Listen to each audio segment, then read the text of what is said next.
All right, I flipped it live. If you'll, man, what's What did I say, Trump? he? He's everywhere. He's everywhere, like Santa Claus. Right. Once the open stops, if you'll share the link to the Facebook page. Yeah, gotcha.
Chris, that Feaster clip was playing. He was like,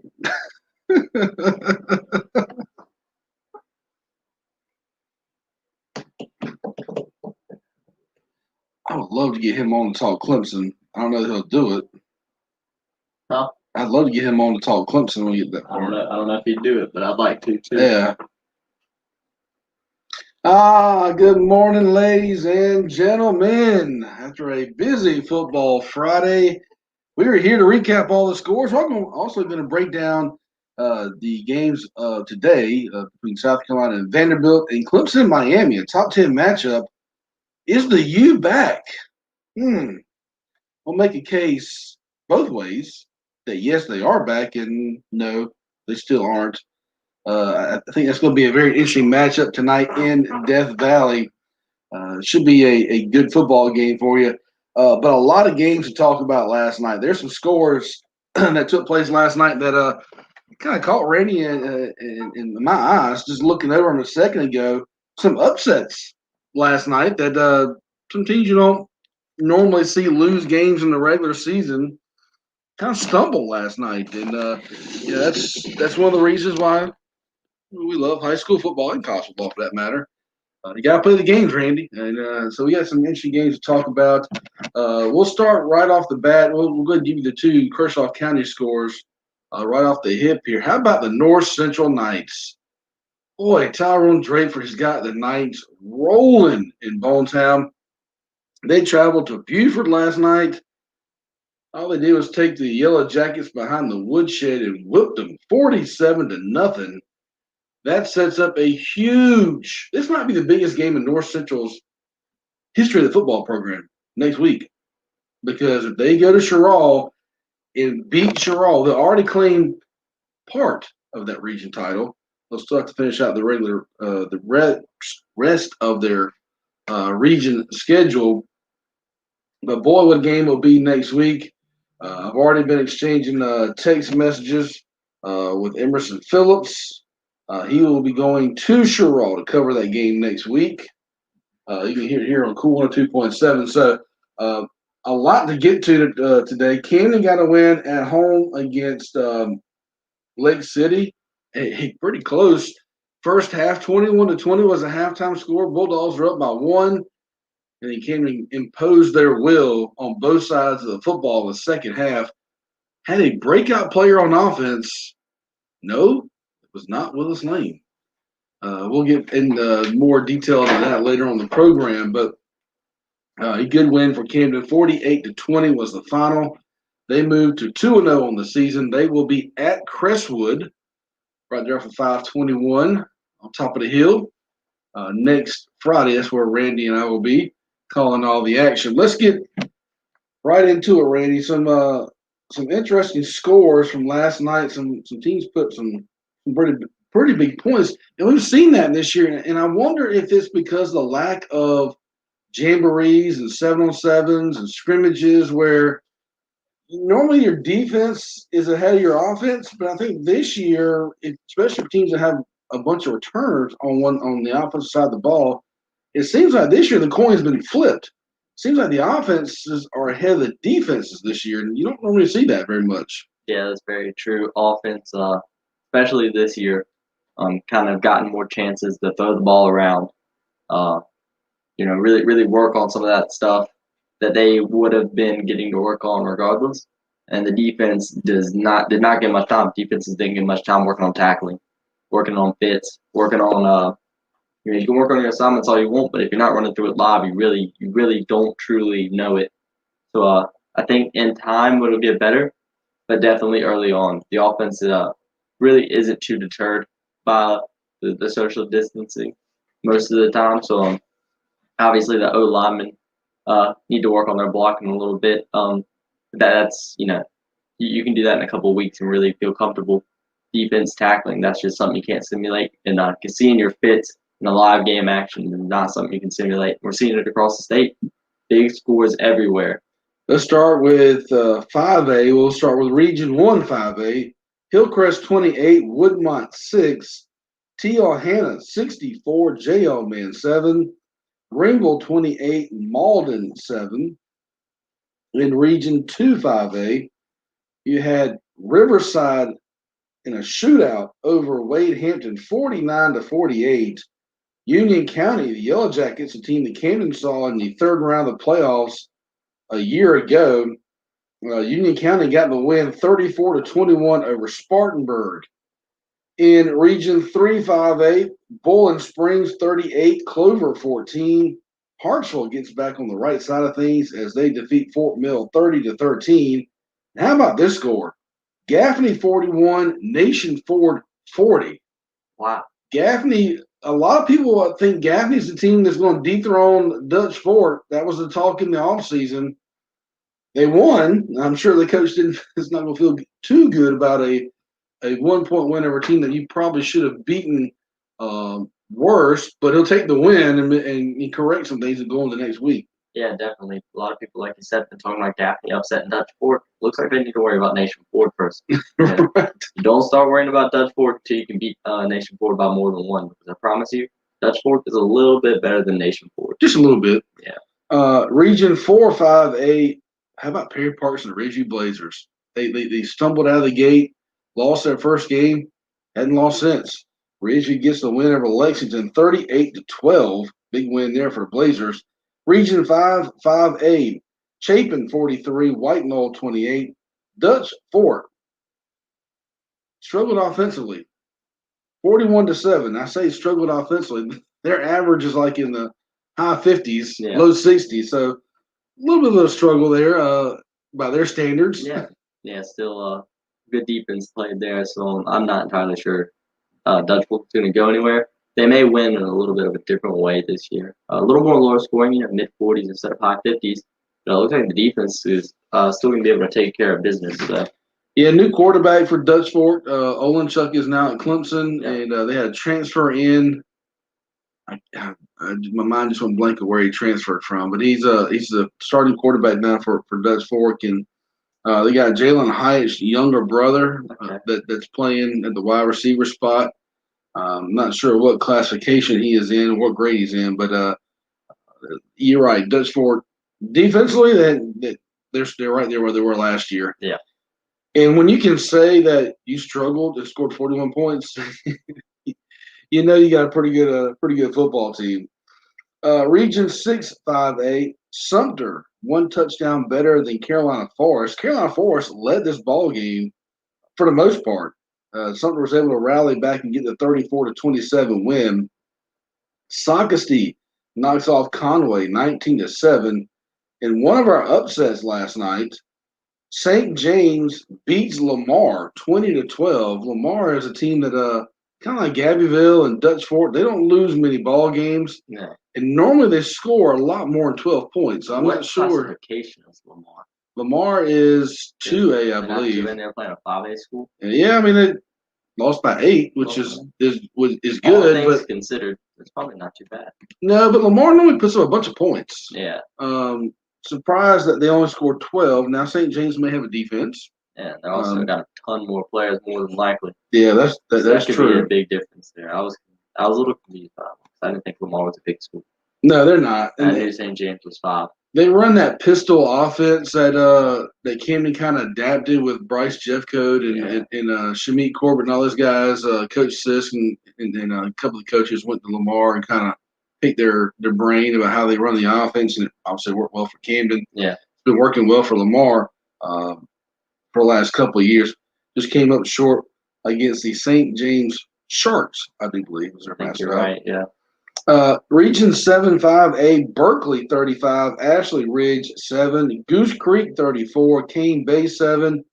Wando falls a little short against Stratford 28-21. A little surprising there. Kind of expected Wando to win that one. Wando's been playing pretty good. They have been. They're a huge school too, biggest school in the state, if I'm not mistaken. Yeah, I think they have over 4,000 kids. Yeah, I think it's unless I'm thinking of Dorman. No, it's Wando. Wando's got the Dorman's biggest too. Yeah, Wanda's huge. But Stratford has a very good historical football program. Yeah. So good win there, those guys. All right, Region 8-5A, the blowout of the night. Stall High School was playing Fort Dorchester. Fort Dorchester took them behind the woodshed, if you will, 70-0. Fort D just reloads. They're kind of like Dutch Fort. You know, they graduate 20-something seniors. It doesn't make a difference. Yep. Underclassmen step up. Kings of the lower state scrimmaged them a couple of times. Those were never fun games. I bet not. No. Especially with Dak Jordan there, a quarterback. Yeah, absolutely. In the low-scoring game of the night, Somerville beats West Ashley 3-0. Oh, you love to see it. That's good football right there. That is good football. 3-0. I don't know. That might be the first 3-0 game we've seen this year. Definitely. Yeah, that's the first 3-0 game we've seen. We'll probably have to go back a couple of years. It's probably been a while.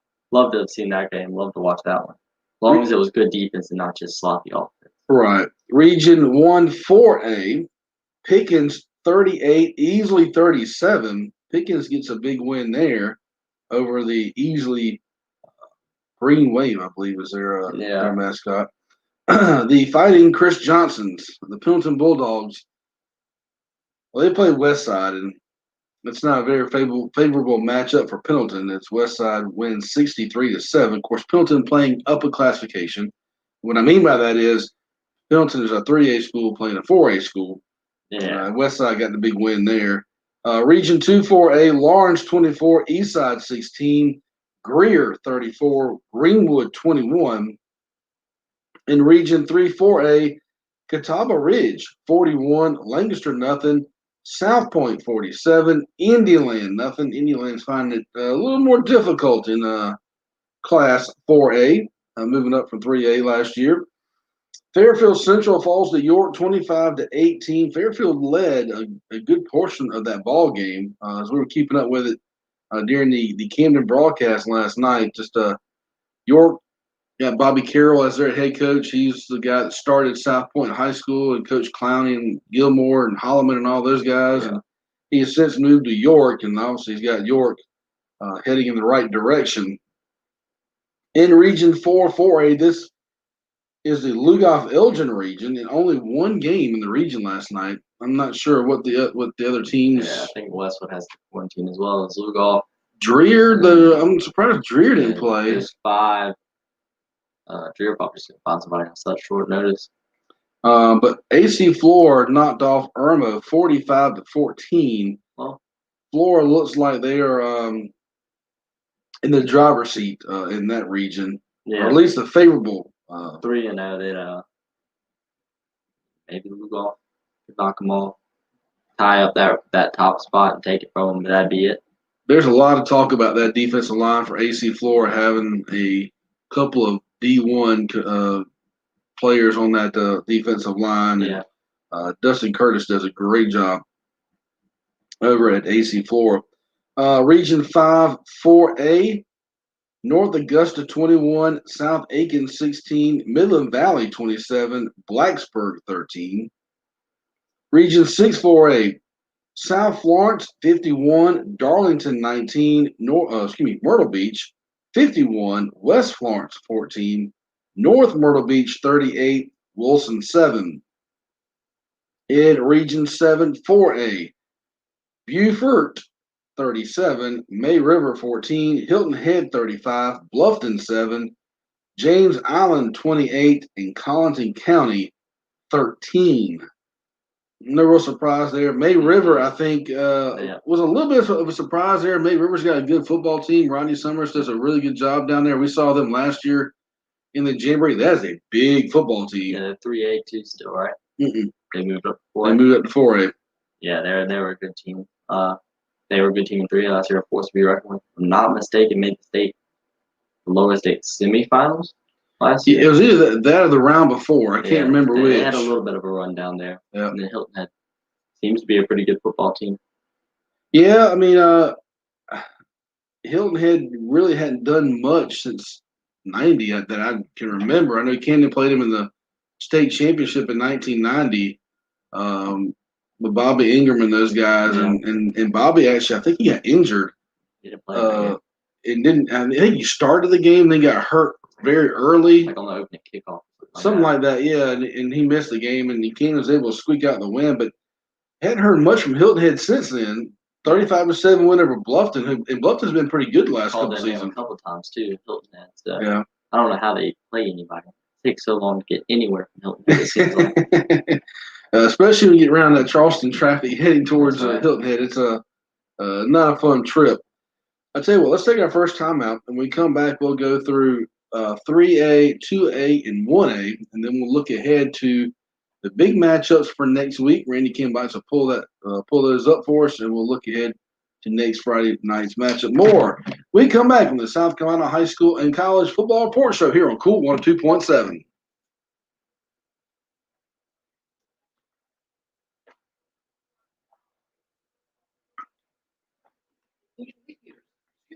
And all the equipment to clean up and keep care of this animal. Medical also has brand new winter covers that are quality. Please, man, I'm gonna ask Chris if he'll do it. I doubt he will, but I'll at least ask.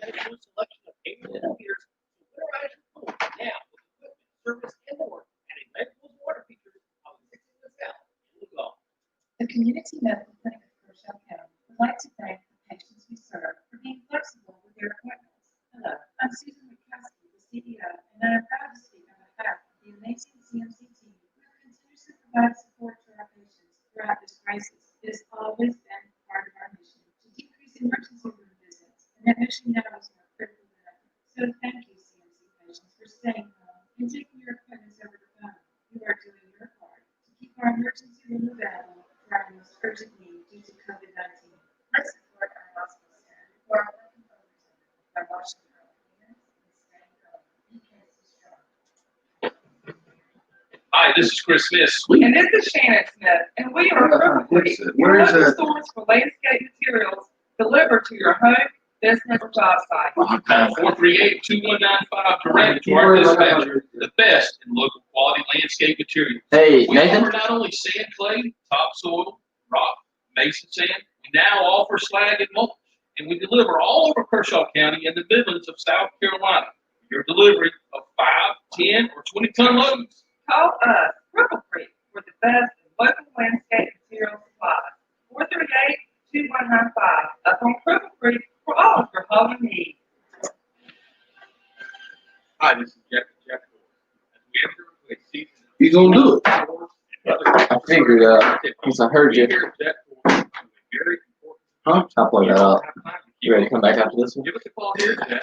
Stop by and see us. Very important to get you through this season. Love to get his opinion on Carolina too, being a non-biased, or maybe biased. But I was about to say, he might be a little bit biased. that's the stuff I want to hear. There. So I feel like I'm personally. I mean, I think I kind of have to be biased. All right. I try not to be, but I think I like they just am. You know, they're on to it. 4366915.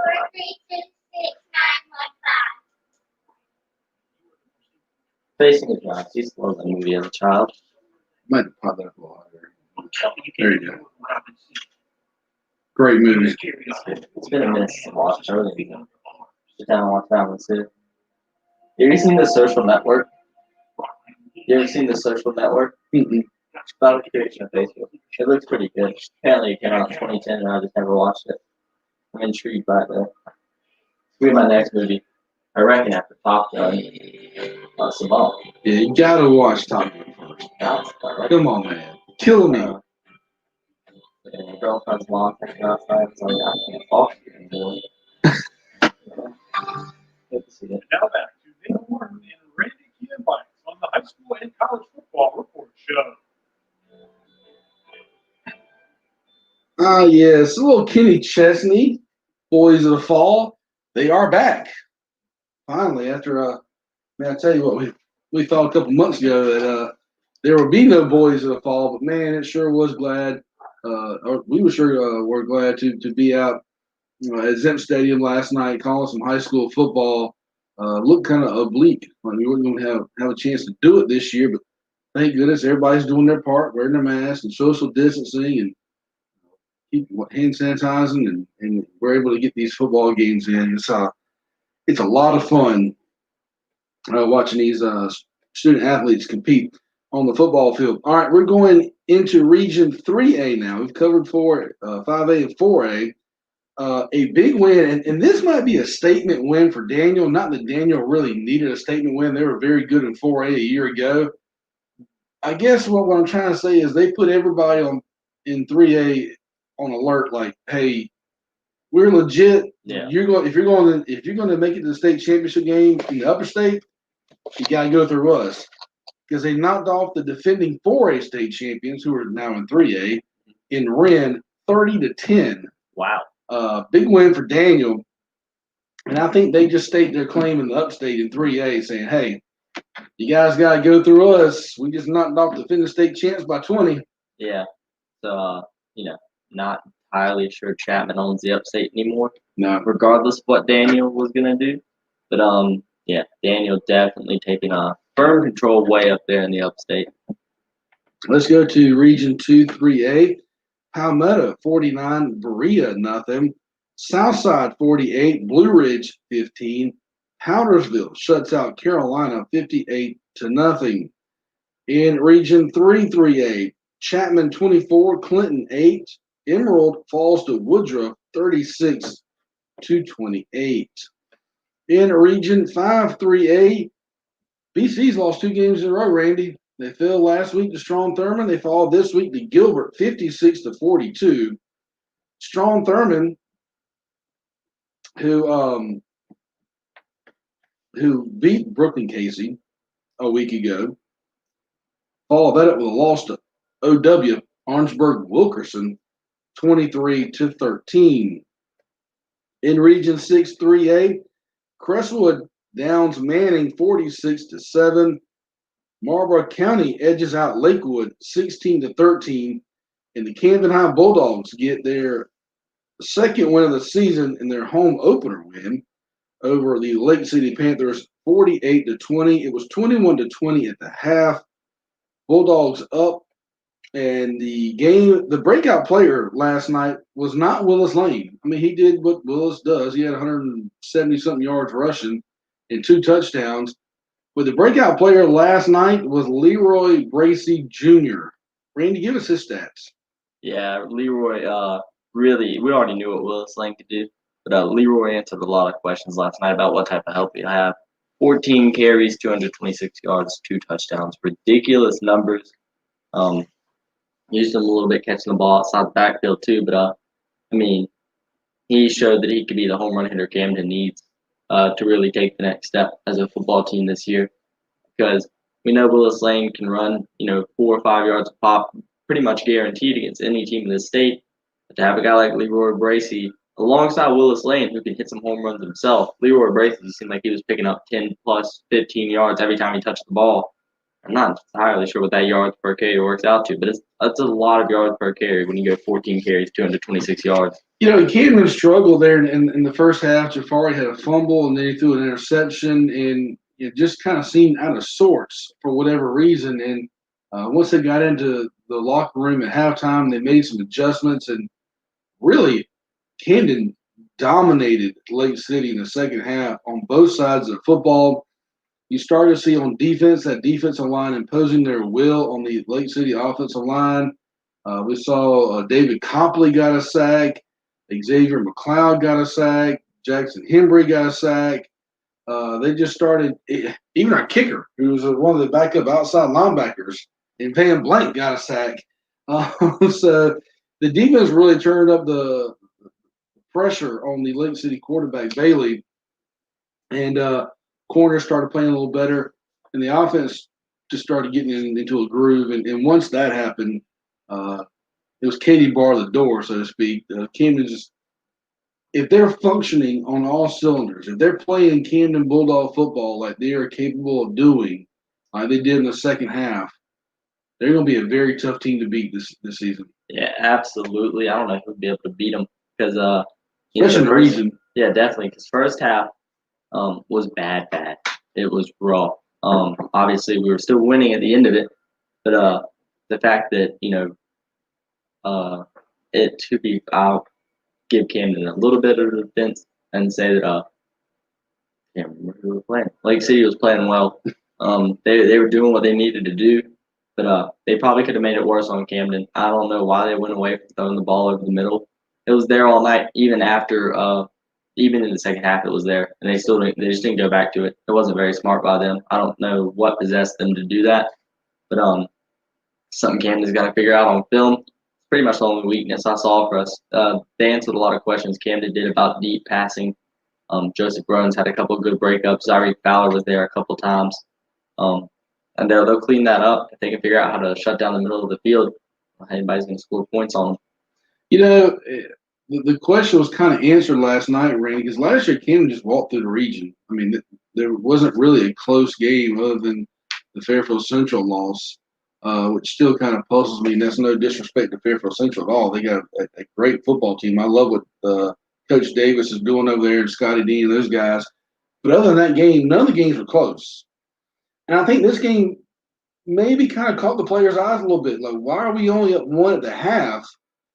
Again, that's no disrespect to Lake City. I just feel like the athletes that Camden has on both sides of the football, that game should have been a lot worse margin-wise at half. And maybe that's a little bit of a wake-up call for these guys saying, hey, we can't just show up because we're Camden. They're going to go, oh, well, you're Camden. Here's the win. Upside of win, you're going to have to play these games. And in 2020, we've seen everything that could happen. Maybe that was a wake-up call. Yeah, you hope so. You hope your wake-up call comes in a win. Right. Because, the last couple of years there have been some good Camden football teams who finished third in the region. Last year they lost to the Fairfield Central when they had no business. The year before that, I think they lost maybe to Fairfield Central again, and then to Chester on a late kick and on a late overtime game, and then to Indian the week after that. Yep. So that's just that team had no business losing to either one of them, but they just didn't get their heads in the game for either one of those games. Last year they lost to Fairfield Central in a game that I kind of felt like going into it I was a little worried about. This was a game I thought could be like that last year. It could be one of those games where they come in thinking they can push somebody around. And the first half they did, absolutely. You could tell by the way they were playing that they thought they could just show up and beat everybody because, frankly, that's what they've been doing for most of their varsity careers, just showing up and being better to where they don't have to really try. I hope that gets the message through to a handful of the guys' heads that you've got to play. If you get up by 50, you can go out there and goof around, pad your stats, have a little bit of fun. Let's get up by 50 first before we start doing that because there's no reason Camden, no offense to anybody in our region, but you're going to understand it if Camden plays like they do, that nobody in our region is close to us. So, I don't want to sound like I'm being biased when I'm saying that, but when I'm right down the line, you realize that I'm not. Well, it's just Camden's so deep in depth on both sides of the football. And when you got 17 seniors who've been through the ringer, so to speak, and been through all the trials and tribulations of getting to this point, you just had that experience to lean on. And I think Camden's going to be fine. there's coaches, Coach Sisk and the whole coaching staff with Coach Renf and all those guys. Practice will be a little different this week, not because they only won 48-20, but hey, look, we have stuff to work on. We didn't play a perfect game by no stretch. But yeah, that Chester game a couple years ago, that might be the most entertaining football game I've ever called. That was A lot of fun. a nail biter down to the end that unfortunately Kennedy came up short on. All right, let's move on to Region 7 3A. Aner 38, Waccamaw 14, Loris 19, Georgetown 13. Region 8 3A, North Charleston 50, Academic Magnet 14, Bishop England 21, Battery Creek 7, Oceanside Collegiate 16, and Hanahan 7. Region 1 2A, Abbeville 35, Christ School 21, Christ Church 24, Crescent 13, 96-14, Liberty 12. Region 2 2A, Chesney 40, Landrum 14, Legion Collegiate 18, St. Joseph 46. Legion Collegiate kind of struggling out of the gate up in the Rock Hill area, but I imagine that it's only a matter of time before they start getting some athletes up there. Region 3 2A, North Central 47, Buford nothing. Again, that just a great job by Tyrone Draper and that whole coaching staff in North Central. A huge win for Buford. They flipped the script, Randy. We read the stat before they came to the game last night where they lost to Buford last year. It was like 48-6. Well, they flipped it basically and shut out Buford 47-0. That sets up a big-time region matchup next week. We'll talk about that here in just a second. Randy goes over some of the big-time matchups from around the state. How about this? In Region 4 2A, the defending state champions, Saluda, falls to Gray Collegiate 34-24. Saluda knocked off Abbeville and then won a state title a year ago, was undefeated coming into that ball game, and Gray Collegiate hands them their first loss. Region 5 2A, Barnwell 29, Silver Bluff 28, Allendale Fairfax 42, Edisto nothing. Region 6 2A, Timberland 32, Lake Marion 6, Woodland 49, Philip Simmons 13. Region 7 2A, Andrews 41, Kingstree 8. We go into 1A. In Region 1 1A, Dixie with a big win, 42-6 over Calhoun Falls. Southside Christian 47, McCormick 20. Region 2 1A, McBee put on a rally but comes up a little short against C.A. Johnson. And C.A. Johnson gets the win 38-36. Louisville shuts out Great Falls 14-0. Region 3 1A, Blackville Hilda 22, HKT Hunter Connor Tyler 16. Ridge Spring Monetta 50, Denmark Olar 26, Wagner Sally 50, Williston Elko 33. In Region 4 1A, Scotts Branch 21, Hemingway 12, Carver's Bay 13, East Clarendon 7.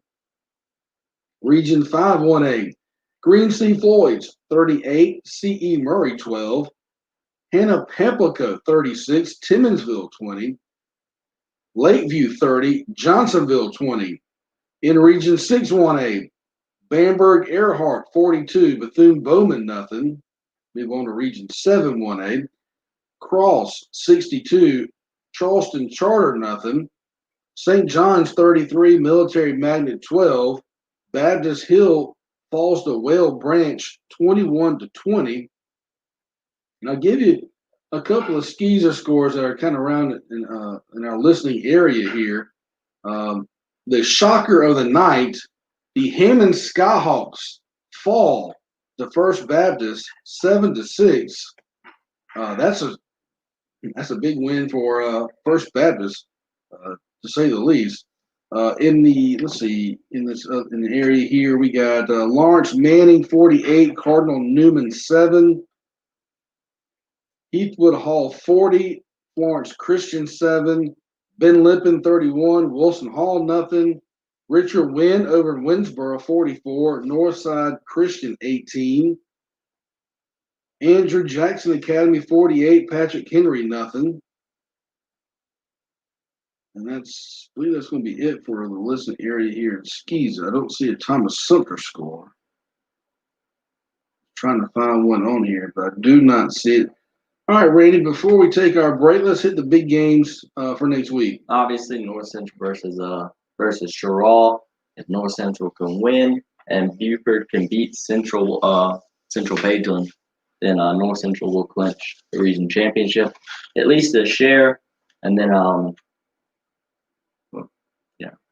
at least a share of it, and then they'll have all the tiebreakers to end up being the 1 seed. So to be a shared region championship clinch, and also the 1 seed in their region. We'll confirm that before next Friday, but at the moment, I'm pretty sure I'm right. Dreer versus Westwood's on the schedule, but so is Dreer versus R&E. I think it's going to be Dreer versus R&E is the one that's there. Manning versus Lakewood. Crestwood versus Camden obviously is a big deal. Don't think Lugoff's back next week, right? No, they got one more week off. All right, Chester versus LR. It's a big game in Camden's former region. Marlboro County versus Lake City, 2-1 teams in Camden's region. That could be a battle for that second playoff spot. I think Camden just about has one of those locked down. AC Flora versus that's not the right game. Dutchford versus Lexington. Chester versus Fairfield Central. That's a big rival. It is a big game. Spring Valley versus Union County. But that's not right. Spring Valley versus Blythewood. I'm reading this off of Max Preps. They have all the right games in here, but they don't have all the wrong games taken out yet. So forgive me there. Spring Valley versus Blythewood. Chapin versus River Bluff. Hammond versus ACHS. That is Augusta Christian. Augusta Christian out of Georgia is on 6-0. I would not want to be Augusta Christian after a Hammond loss. Well, I wouldn't want to be Hammond playing against 6-0 Augusta Christian. They played a lot of football games. Got to look out for them. Nation Ford, White Knoll, Chesterfield versus Andrew Jackson. And then, like we said, North Central Charlotte at 8 o'clock kick. I just texted Joe because he went to Hammond. I said, you guys failed the First Baptist. He goes, didn't realize that. Last time I saw we were up 6-0. They played First Baptist for the state title a year ago and beat them. So a little revenge factor there for First Baptist, getting that 7-6 win. Yeah, real quick before we take a break, I want to remind you guys, next Friday night, Emerson Phillips will bring you North Central and I almost said Crestwood. North Central and Sherall at Sherall. Yep. That'll be a 7 o'clock airtime on Cool 102.7. Randy and I will be at Crestwood as Camden takes on the Knights, 7 o'clock on 98.7 FM, 1590 AM, Carolina's Country Classics. All right, let's take a break. When we come back, our chief, Chris Johnson, will join us, talk a little Clemson football, tell us what he has seen in the stands in Death Valley so far this year. We'll break down Clemson and Miami and South Carolina and Vanderbilt when we come back here on the South Carolina High School and College Football Report Show. You see Carolina put on a battle armor video this week? We didn't? No, I think it's because the guy who produces the videos, who been doing it for us this year, got another job last week, like a full time, like a real that's his job. Right. So I think he was just like a student or part-time assistant in the program. Yeah, they put it out. It's also maybe because they released that video or somebody did. And yeah, I don't know. I'm kind of impressed. White, black though. We're gonna go. We should never wear white jerseys with black pants unless we're wearing black helmets. Oreos on it. Black, white, black. Black, white, black. Black, white, black. No, we're white, black. Yes, we do. White, black.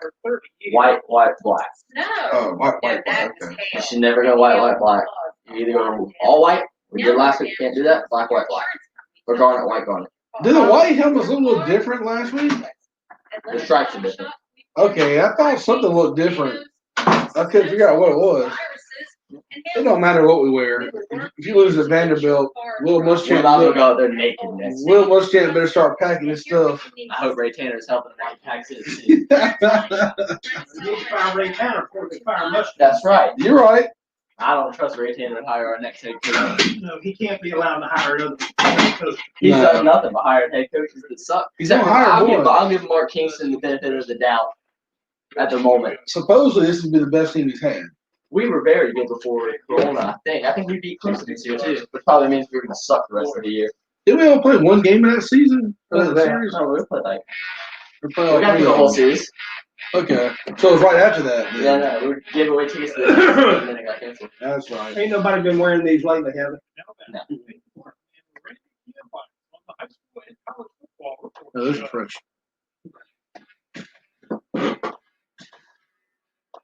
Yes, a little ZBB, a little Zach Brown band here on a Saturday morning. Nathan Martin, Randy Cambites, and our chief, Chris Johnson, joins us now. Talk a little college football. Big time matchup in Death Valley. Top 10 matchup between the top ranked Clemson Tigers and the 8th ranked Miami Hurricanes. A lot of people saying the U is back. They said that a couple of years ago. Oh, there we go. They said that a couple of years ago. They did, and When they had the turnover chain and all that big gaudy necklace. Yeah. You know, I remember that. My wife and I went to Charlotte for that football game that night. And thank you, Amy Martin from the Carolina Panthers, for allowing us to be in the suite. And it was, everybody was talking about how good Miami was. Right. And they weren't very good. But the difference this year is Derek, whatever how you pronounce his first name, D apostrophe, whatever. Right. This guy is the real deal. He's good. He is very good. He came from He's Houston, good.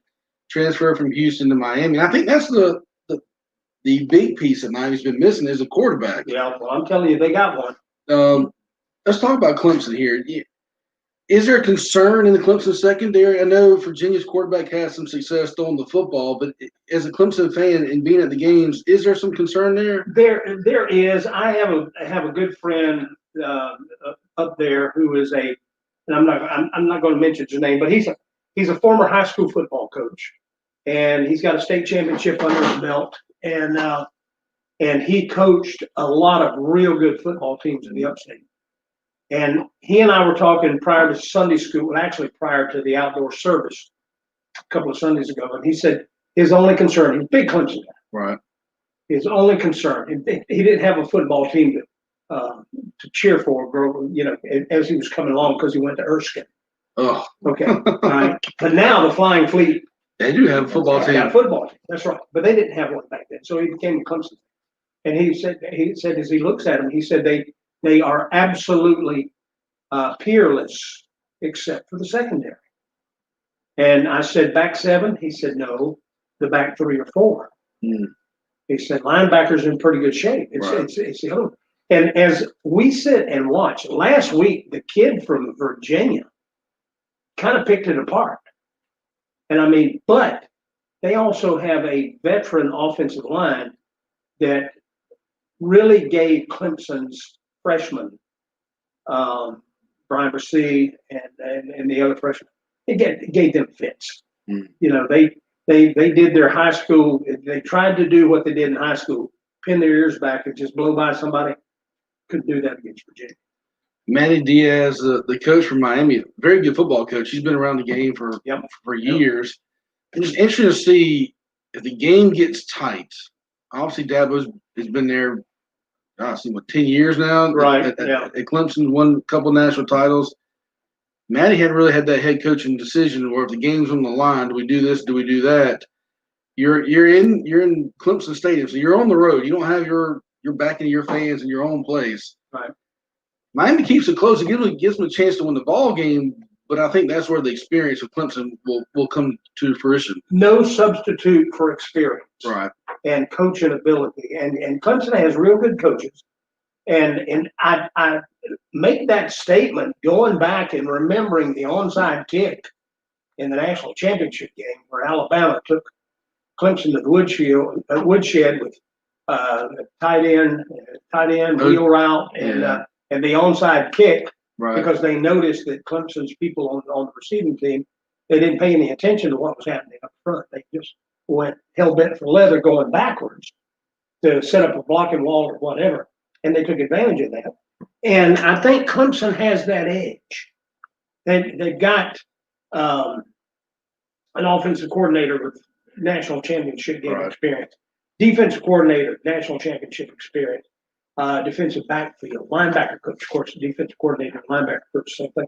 I just think that will be the difference. And Vegas has got them, what, as of this morning, what, 14? 14. 14, I think it was yeah. 15 last night. 15 last night, gone to 14 this morning. Mhm. That's not good news. Yeah. As that line drizzles down. But, we'll just wait and see. Now, the thing that we have to remember is it's going to be raining buckets. Absolutely. Yeah. In Clemson tonight, just pardon me, just the way it was at the Notre Dame game in 2015 when you and I were hunkered down here, and trying to pump water out of the ditch outside the radio station, keep water out, foam on the doors. Right. I don't expect that to be the same thing, but it is going to be the forecast calling for torrential. That's the word. Ugh. Torrential rains. It doesn't say biblical, Right. like it did 5 years ago, but it does say torrential. So offensively for Clemson, you know what you got with Trevor Lawrence and Travis Etienne, and you got Amari Rodgers is back, but you don't have Ross or no, he's gone. So give us some of the don't have Higgins. Right. Give us some of the other receivers, some of the young guys that have caught the ball pretty well. Ladson, Okay. Ngata, Yeah.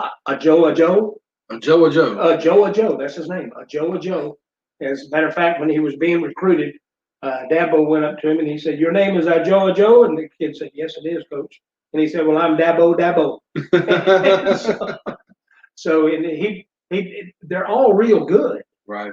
but they're just inexperienced. They're green as grass. So we'll just wait and see. One thing too, Randy, that we can see in tonight's game that we saw play a role a little bit in the game last night is special teams. Yeah. If it's raining, your chance of kicking a field goal is going to be slim to none.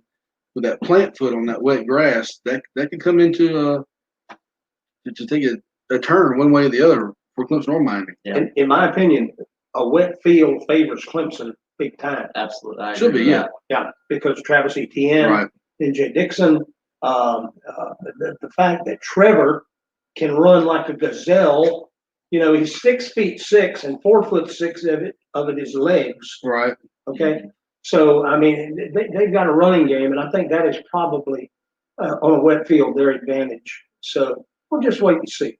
We're trying to figure out whether we're going to go. Right. As I said during the remote at the Piggly Wiggly yesterday, my frog dogs I split the seat of the pants. Oh. And so I have a wet spot the shape of a football on my blue jeans when I wear those kind of big things. But if we will determine at game time whether to go ahead and take a chance to watch it on TV. And I got a feeling, knowing Mrs. Johnson, Mrs. Mary Beth L.S. Johnson, that we're going to be getting wet at about 7:30 tonight. Yeah. I got a feeling we're going to do that. There's nothing more uncomfortable than a wet backside, though. No, it's not. And I mean, it looks, at the end of the ball game and you go home and this may be TMI for some of you listeners, but you look in the mirror after you take those frog dogs off and your rear end looks like a peach seed. It's, you've gotten a little wet, but that's okay. That's all right. That's what we do. You think Clemson covers, Randy? On 14 or 13, by the night it'll be 13, don't you think? Yeah, I think so. I think we keep going down as people for 12 or some reason bet on Miami. But I think Clemson covers. Miami hasn't done anything since I've been born, so Well, and Clemson hadn't covered so far, that's true. so who knows? But I think Miami's better than what they were. I don't think they're where they need to be as of yet. And for the ACC, they really need Miami and Virginia Tech and some of these other teams to step up, just to give Clemson some competition. And that's no knock on Clemson by any stretch. It's a one-horse race. I mean, Clemson shouldn't lose an ACC game as long as Dabo's there, the way they're recruiting at such a high level. shouldn't. But then we think back to NC State a couple of years ago, and we lose it. I mean, we win it because Blew it. the NC State blew it on a field goal. Right. Field goal, extra point, something. I can't remember exactly what it was. And then Chase Bryce coming in Syracuse, right? against Syracuse. Right. And after Trevor got his bell rung, and he came and played the game of his life. Right. And, Cliff is looking for that game Right. at Duke right now. He wants to see that quarterback. But, we've had some tight ball games, and I don't have any idea that this one will not be tight. And I said that before the ACC championship game a couple of years ago. Mhm. And then Clemson just came out and destroyed Miami. And I think the reason for that is because, as we've talked earlier, they have been there. I think And that experience is, you can't teach that. You Right. can't buy it. You just got to live through it and get it. I think Clemson's toughest game, and I put that in air quotation marks, you guys listening at home, is going to be at Notre Dame. Yeah. I don't think Notre Dame beat somebody any stretch, but I just think because of the history of being at Notre Dame, that's a tough place to play. I don't see Clemson losing, but I think that game, if there is a chance for them to stumble, it'll be Notre Dame. Well, I always say when anybody of any kind of notoriety plays at Notre Dame, Right. they're playing 11 guys on the field and touchdown Jesus. Right. The The deck is stacked against you. deck is stacked. That's right. You can listen to Clemson and Miami 4:30 airtime on Cool 102.7. Kickoff is set for 7:30. South Carolina goes to Vanderbilt, and man, I don't even know where to start here. You're 0-2. Yes, Tennessee's a much improved football team, but you should have won that game. Florida, I give you the loss. Florida's a very good football team. I like Kyle Trask as a quarterback. Their tight end Pitts is just phenomenal. He's going to be a first-round draft pick, easy for somebody. But you go into Vandy, and Vandy is like y'all's NC State. They always play us tough, no matter – even when Steve Spurrier was winning 11 games those 3 years in a row, Vandy always played us tough. You going in kind of licking your wounds after last week where you kind of shot yourself in the foot. Vandy's coming in. They got pretty good defense. Their problem is they can't score any points, which is going to benefit South Carolina. But in a rain situation where the whole Southeast is going to be blanketed with rain, it's giving the Vanderbilt an opportunity. Yeah, and I came in here to talk Clemson, and I'm not really an authority by any means on South Carolina football. I love to watch them, and except for one game during the year, I pull for them. Right. But I don't see this as a must-win. I think y'all were talking about it earlier as a must-win game for South Carolina for Will Muschamp. Mm-hmm. I don't really see it as that.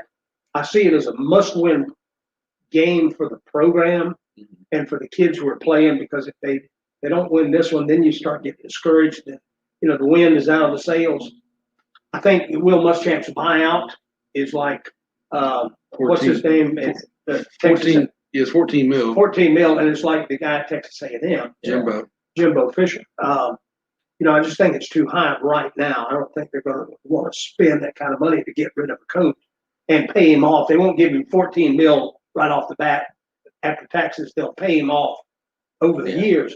But I'm just not sure that the Gamecock Club wants to spend that kind of money. And I may be wrong about that. This is just purely off the top of my head. But I think that for the kids playing, this is coming from a guy that was on a 2-9 Dentsville football team in 1968. It takes the wind out of the sails, and they should win this football game. They should. They should. And if they don't, that's going to be the one that takes the wind out. I agree. And Colin Hill, I think, has played exceptionally well at the quarterback spot. I mean, he had the one pick last week. Impressive, hasn't he? I think so. Yeah. I mean, for a guy that's torn his ACL 3 times, he's played pretty well. Ain't got a leg to stand on. No. And the Mike Bobo, I like his play call on the offense is way less predictable than it was last year. Defense has been a struggle, though. And I don't understand that, because Muschamp is supposed to be a defensive-minded coach, but yet we just can't seem to put it all together. You had Kinlaw last year, Randy, and he just bullied whoever was in front of him. It didn't matter. Boy, didn't he do it. He's just a grown man. And now you're waiting for Pickens to take that next step. But the freshman last week was one that really kind of busted on the scene, and Tonka Hemaway from Conway, he forced a fumble and Trask. Jordan Burch is starting to get tackles for loss, and maybe you found 2 guys on the defensive line that can put some pressure on somebody. J.C. Horn's got one side. We talked about last night. Horn and McQuamu on both corners, you're fine. The problem is the safeties are just awful. Outside of Jamie Robinson, you have nothing back there. R.J. Roderick is just he's lost. It's two And- steps too slow to play safety and too Right. small to play linebacker. Well, you moved McQuambo to safety last week, John Dixon. and played John really Dixon well. played corner. He played fine, and now they are switching it back. And maybe it's just for Vanderbilt, this could be a trap game from the player standpoint. I know that coaches obviously they take it a game at a time. Yeah, Auburn next week at home. Then you got LSU right after that. So if those players are, well, it's Vanderbilt, we should go out here and win this one, and looking ahead to Auburn, could be in trouble today. I don't know if South Carolina will be saying that all the way. The first two kids. games at all, even them, because you probably should have beat Tennessee. Probably, you gave yourself a chance against Florida. Right. And you complain about the defense. It's probably the best offense in the country. One of them up there with Clemson. Maybe Alabama's played pretty good on offense. They're up there. Carolina's got the 27th ranked defense in the country. We're up there. I don't know how we're there considering the way we played, but a lot of it has to do with our offense holding the ball. Rush defense is even higher than that, 22nd ranked in the country. So especially today with the rain, Vanderbilt can't really throw the ball anyways. It's a good matchup. It'll be interesting to see. Our defense all year has been really good third down. I think that's kind of the key to Carolina's success. Just hold the defense third down. 6th in the country. One coach that is coaching for us, like Listen to you with the stats. yeah. I do my research sometimes. Well, good, Heavenly Days. Man, good for you. One coach that is coaching for his life is Derek Mason. He's and I don't know what you expect from a head coach at Vanderbilt. James Franklin kind of raised the bar when he was there. And Penn State saw it like, hey, this guy's an up and comer. We snatch him up. Of course, he's from Pennsylvania, so he went back home. He won 9 games at Vanderbilt. That's unheard of. That's kind of like taking a buzzard egg and hatching a swan. That's right. Yeah, he really did a good job. He did. And And Derek, I'm going to bid you guys adieu. I'm going to go out and ask the guy cutting the grass to cut closer to the building after y'all get off the air. Because everybody can hear it in the background. as the chief, Chris Johnson, I'd like to pick his brain against for the Clemson Tigers as he goes to most of the home games. He's trying to get a perspective for somebody who's at the games who sees it live and kind of has a little more closer approach or vision to the football. Watch a lot more Clemson more than I have. Being a Clemson fan, he also offers a different perspective to us being South Carolina fans. Full disclosure. So, but yeah, I feel like the Carolina fans will game today. I feel like a lot of Carolina fans are worried just because we played bad against Duke. At first, I thought Tennessee was a bad football team. But I kind of started to come around on them maybe being a little bit better than we thought, which is frustrating as a South Carolina fan because we were, or for most of my life that I've been following Carolina football, we've been better than Tennessee. So these people who are talking about Tennessee and hype up Tennessee as their facts, they did everything that they've done before I was born. So I'm going to have to apologize if I don't get the whole Tennessee talk. But it's the way you lost. It is the way you lost. It was the way you lose. It's more frustrating for a fan, I think. It's one thing to get beat, but it's another thing to have a chance to win and then blow it. And it's kind of unfortunate. I feel like that's why South Carolina fans are in a worse state of mind now than we were, for example, last year when we just lost a lot of games just because But you knew going into we Tennessee, weren't in them. right? You knew going into Tennessee last year, Jawan Jennings was a matchup problem. Yeah, you knew against Tennessee And, last year. and you're gonna have issues. the other receiver they had, who also got drafted, I can't remember I his can't name. remember off his the- name either. But those two Terrence guys, Marshall, maybe? no, I think it started with a C. Terrence Marshall, he still plays at Clemson, so I'm wrong. But those two guys, you knew were a matchup problem. Yeah. This year, you go into Tennessee, and the way you lost on something you've been practicing since middle school, that when the guy calls Peter, fire, whatever your code name is, you get away from the football, and you got a guy right there gets hit with the ball, and you don't have a chance to try to go down and win. That really did not sit well with South Carolina fans, and it shouldn't. I'm not saying you should be okay with losing games. No, You shouldn't absolutely be. not. Tennessee's not bad. No. Their quarterback is bad. Now he's got a running back behind him that I like. In Gray, he's a big physical back. Gray is an outstanding running back. He's got a couple of receivers that are serviceable. And Jalen Hyatt, would love to have him in Carolina. Um, Don't know the whole story there, but we missed out on him. I'm just and Florida was a wash. I mean, listen, we knew going in that game it was an uphill battle from the get go. Yeah. Trask really came on last year. They've got speed and Tooney or Tony. Like Darius Tony. Tony, Like yeah, he is a speedy. He's like their Percy Harvin from back in the day. Yeah. Their tight end is Kyle probably Pitts, the best tight end in the country. easily. And their defense isn't bad. So you knew going into Florida last week, it was uphill battle. You're on the road. Florida's probably going – that Georgia-Florida game will be for the SEC East. Yeah, for sure. You go into Vanderbilt. You got to win. Convincingly. Yeah. Not a 3-point win. 3-point win don't get you nothing. I mean, it gives you a win, but you're still going to be looking and going, I'm going to beat Vanderbilt by 3. Now we're 1-2. You're going into Auburn coming in next week. You got to win convincingly. And I'm not saying you got to blow them out 49-0, but just beat them by a couple of touchdowns. Beat them, just win the way you should. Right. And it's Carolina definitely left in both of their games so far. Left a bad taste in their fans' mouth going home. It's like when you go to play golf, you'll play 16 holes terrible, but you always play 17 and 18 well. It's like, oh yeah, I can't wait to come back. Right. Carolina the last 2 games, they played the first 16 great, go on 17 and 18 and make quadruple bogeys. It's like, what are you doing? I'm never coming back again. I feel like that's a Carolina fans' problem. I don't know when it's happened last, Randy, but South Carolina scored on the opening drive first 2 games. Right down the field. South Carolina's opening drive offense is one of the best in the country right now. It's like It's Bobo crazy. is fantastic at breaking down film and going, okay, we're going to script these plays on our first drive. And it works. Yeah. And then he kind of gets into a little bit of a lull. Then he gets into halftime and makes some adjustments. And the second half is much better. Vanderbilt, you can afford to have that lull, but you cannot afford to have that lull against Auburn, LSU, A&M. Georgia, A&M, Yeah. maybe even Kentucky. Kentucky's offense isn't that great, but the defense is really good. Yeah. This season did not set up well for Will Muschamp.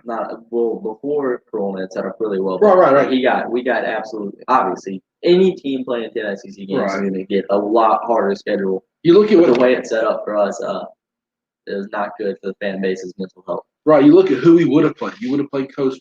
Probably would have won that game. Even though Coastal is really good. They are really good. Credit. They are very good.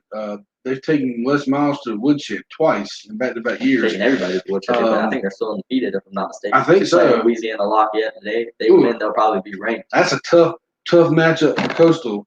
Billy Napier's got Louisiana rolling. Yep. But you probably beat Coastal. Yeah. You beat East Carolina. Then you get Missouri to open up. You get Missouri, which you should beat. You should beat. That's 3. 3. You beat Vanderbilt's 4. Kentucky would have been the next game after Missouri. That would have been a toss-up. I think you'd have a good chance of 4-0. I still think we'll beat Kentucky. To be fair. So it really didn't set up well after Corona came in because now you got to play 10 SEC games. You don't get those non-conference games to work out all the kinks and kind of see who's good in what formation, especially on defense. Well, do we want to run dime with this guy or do we want to nickel with this guy? Yeah. You didn't get all that. You got to go right into the gate into Tennessee, which I thought was a winnable game, and it was. We didn't play bad. No. Not until the last. My thing is, and you're only as good as your last game played, right? That's what your coaches always tell you. Well, the last game, Will Muschamp's time management looked like Les Miles when he was at LSU. It was a train wreck. Yeah, it was. You cannot take 7 minutes down 2 touchdowns to try to score. And I understand Florida's defense is really tough, but at some point in time during that drive, you got to take a chance. Yeah, Florida's defense really, we say they're tough, but they're really not that tough. They're not a Florida defense. I don't know what Florida has done. I guess it's Dan Mullen. They've completely flipped the script. They're an average defense with an amazing offense. And, it was – I don't know. It's been a forte of Will Muschamp's over his career to have questionable game management as a coach. We know he can recruit. We know he can get the fan base and the players excited. There's a reason players keep coming to play for him, despite the records showing.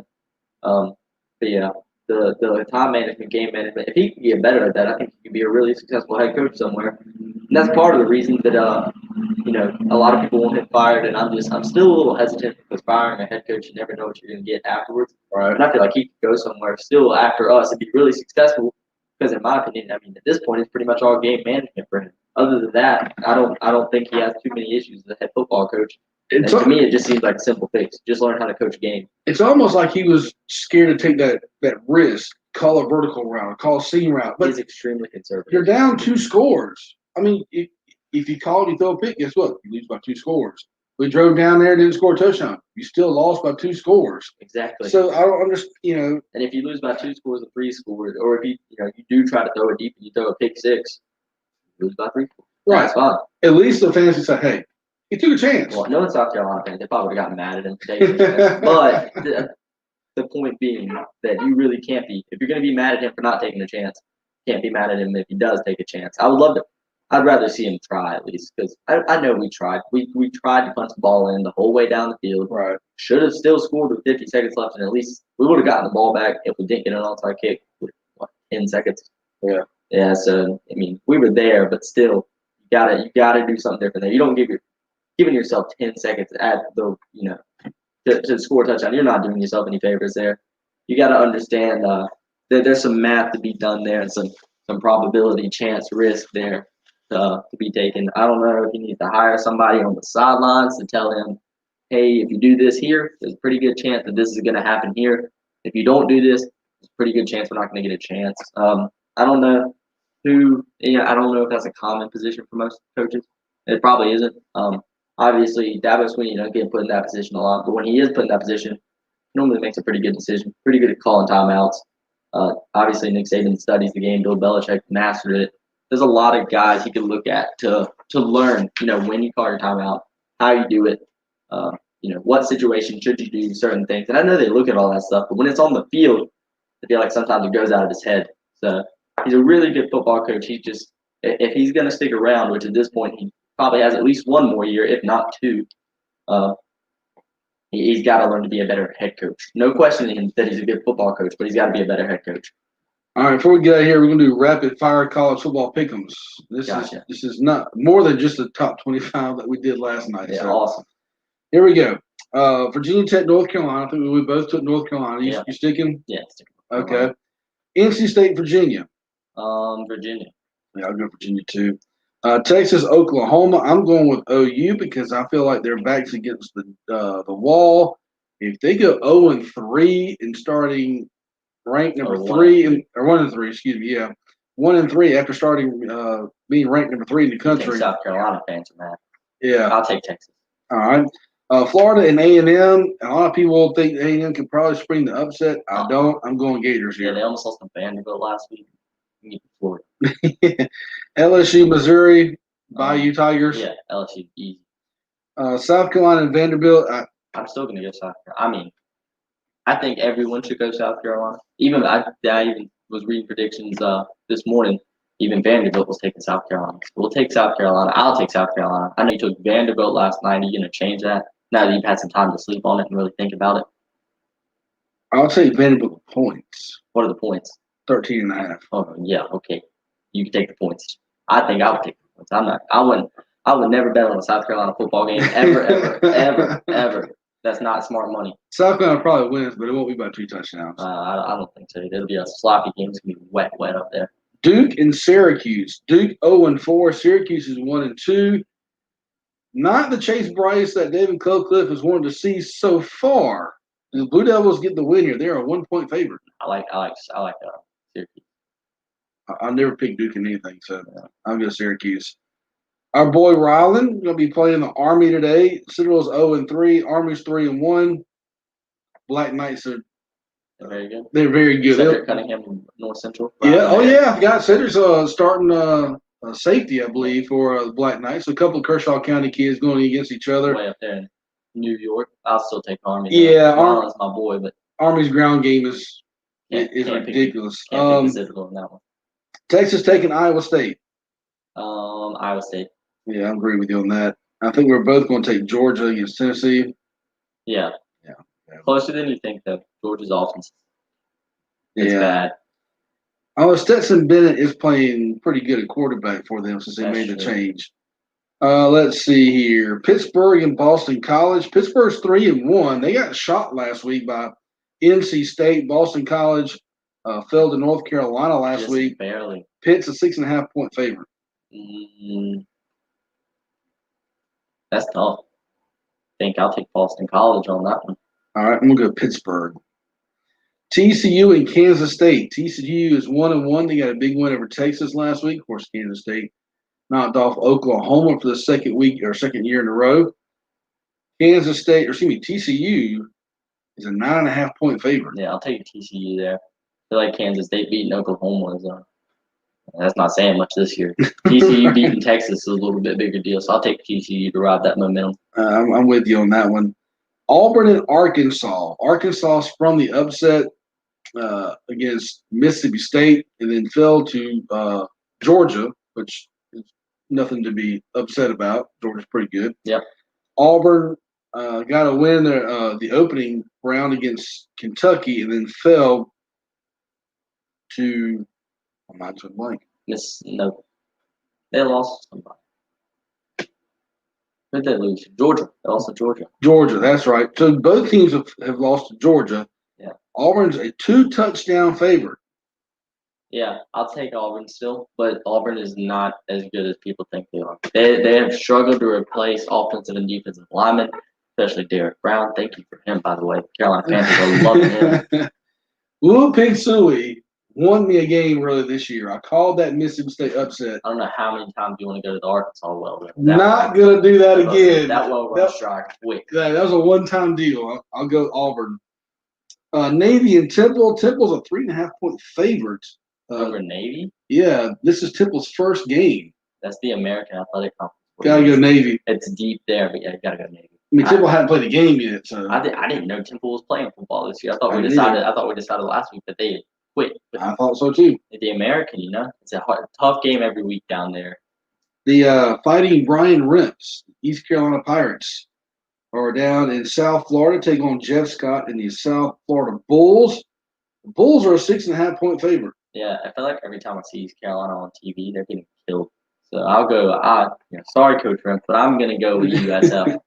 Yeah, South Florida is a 6-point favorite. I'll ride with the Bulls. As a Central Florida fan, that hurts me. I'll take them.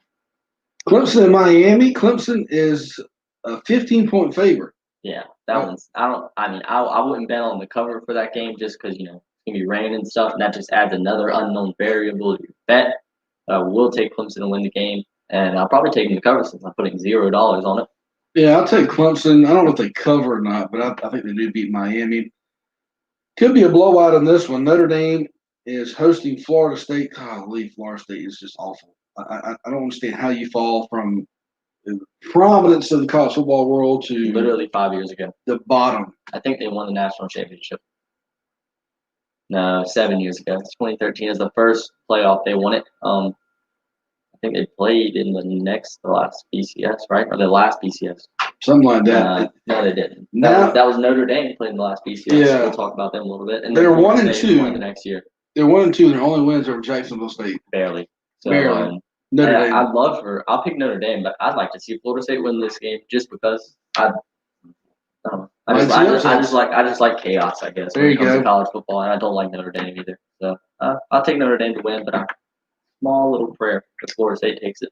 Alabama and Ole Miss.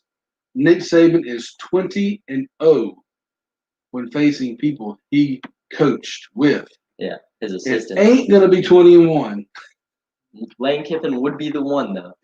at Ole Miss, Lane Kiffin's had a good time this week with this game. I'll take Alabama to win. Mac Jones has quickly proved. I highly expected. I think a couple other people did too. That Bryce Young would go in and take that starting job in a Kelly Bryant, Trevor Lawrence type situation. Mac Jones has said no, sir, and he's been dominant. So I'm confident with Alabama. If you had to ask me to pick a national champion today, I'd probably say Alabama. Alabama's a 23-point favorite. That's a lot. I'd still take it though. Well, I don't know. We're talking about Hurricanes here. Right. Alabama, they may already be done with it at this point though. But they're playing at Alabama. Who are they playing again? Ole Miss. They're right there beside each other. Yeah. So that's going to be rough. I don't think it'll be raining there if that's a night game. But that's still going to be sloppy field conditions. Is it a night game? 7:30. Probably the rain will probably be out of there at that point. But it's still going to be rough field conditions. A great offense versus a good defense in this next matchup. Mississippi State's air raid offense against Kentucky's defense. Kentucky a 3-point favorite. I'll take Mississippi State. Kentucky's defense is a good run defense. I'm not sure how good they are defending the pass. And Mike Leach is going to throw the ball 90 times.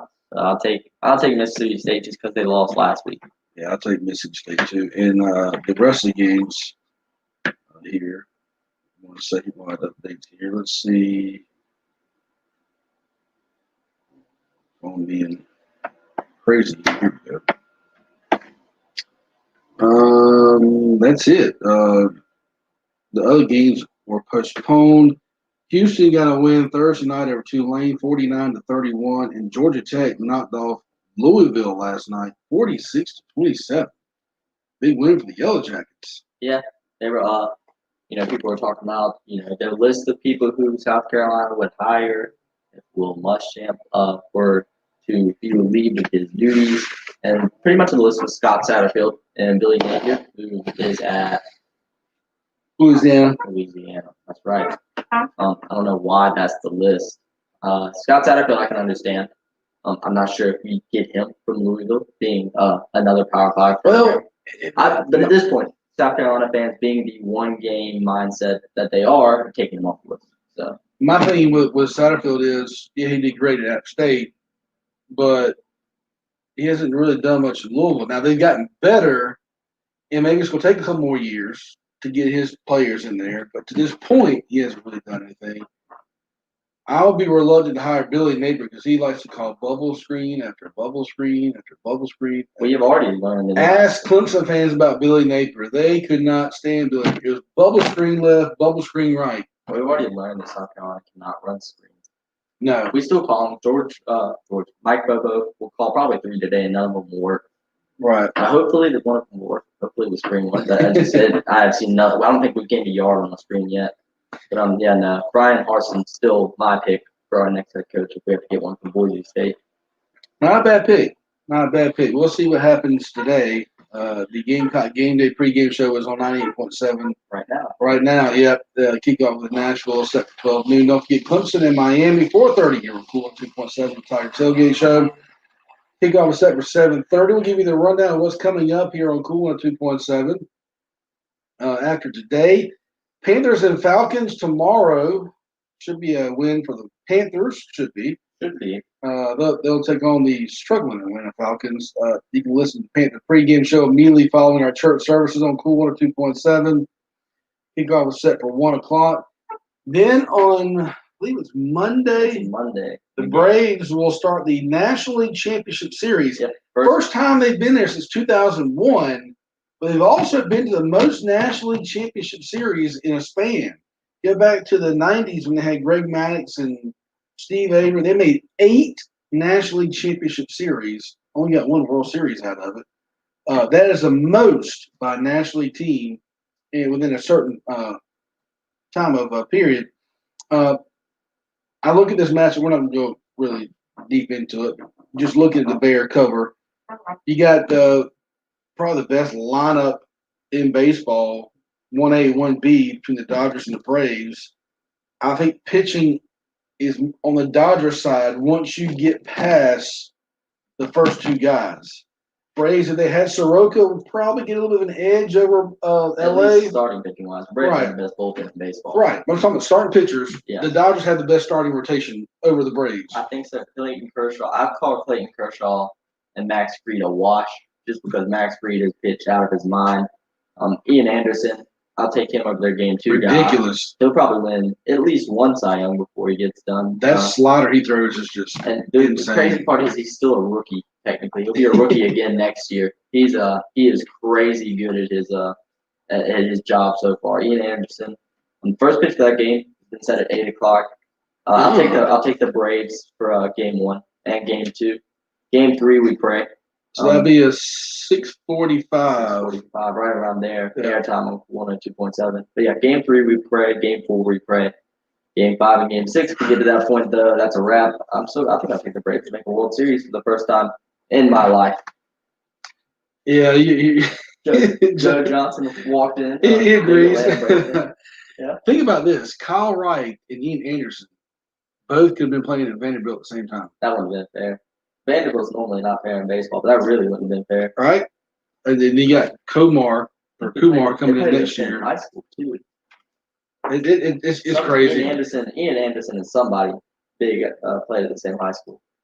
Oh, the mine? No, that's never mind. I don't know. Somebody they played. Yeah, I heard the same thing you did.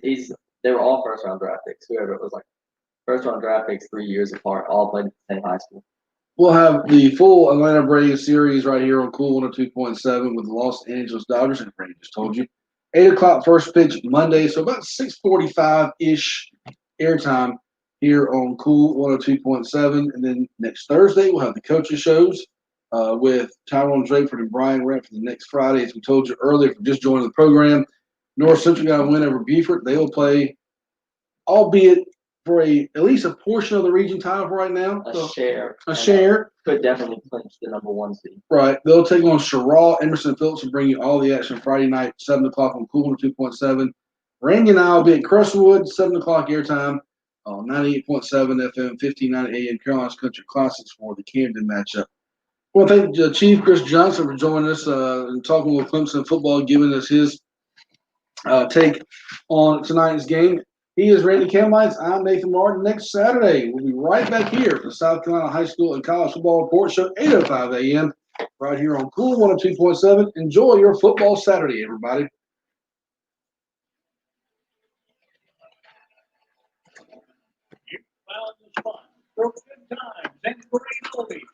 Y'all played First Baptist in the championship last year, Joe?